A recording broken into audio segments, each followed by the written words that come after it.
Hi, my name is Ken Lasseson. I wrote the Microbiome Analysis for Patients website. By training, I'm a data scientist and also a software development engineer.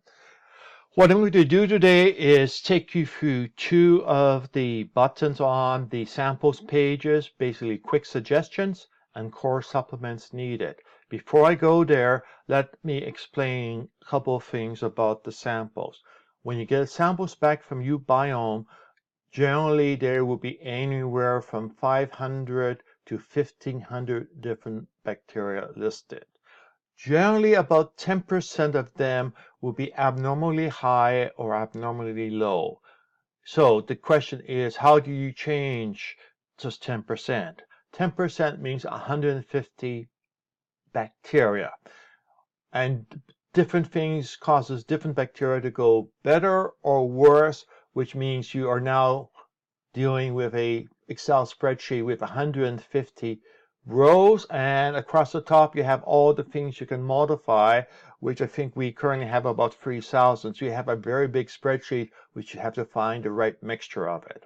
So to start going through the process and show you what we are doing, let's start with core supplements needed. Core supplements needed looks at all of your Microbiome results and computes which bacteria produces which vitamins or other substances, and then compares your result to people who have declared themselves to be healthy and uploaded their Microbiome results.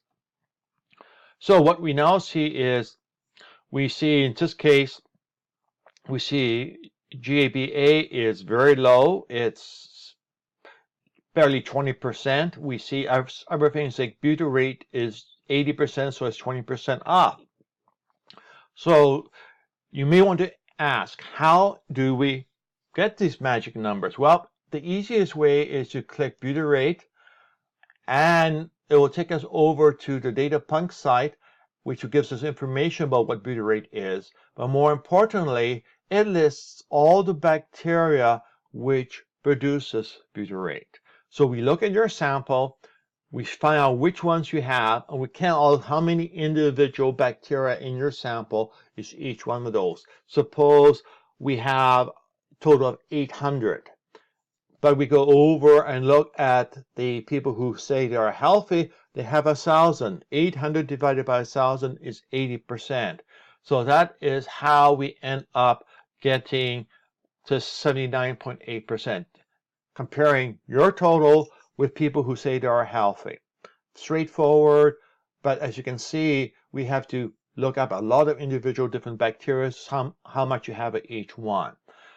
The second one, which we are going to go over to, is the quick suggestions. Quick suggestions are intended to be just that. It is for somebody who is new to dealing with the microbiome and all the factors. So it makes a bunch of assumptions for you automatically, and the intent is to allow you to be helped quickly without having to learn a lot. Quick suggestions comes up and it goes and shows things you should take to increase, things which are too low, and things to decrease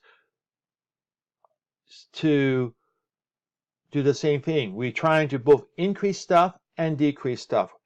Increase low stuff, decrease high stuff. So once you go in there, you see we have a variety of things.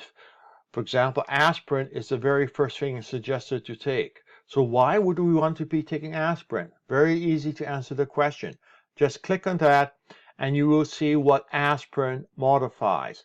So some things it will increase, other things it will decrease. Sometimes you will see increase and decrease, and that is because we have two different studies which has different results. In this case, we have 3 studies. 2 says it increases, 1 says it decreases. If you want to see where the studies are coming from, just click here and you will see the study being cited.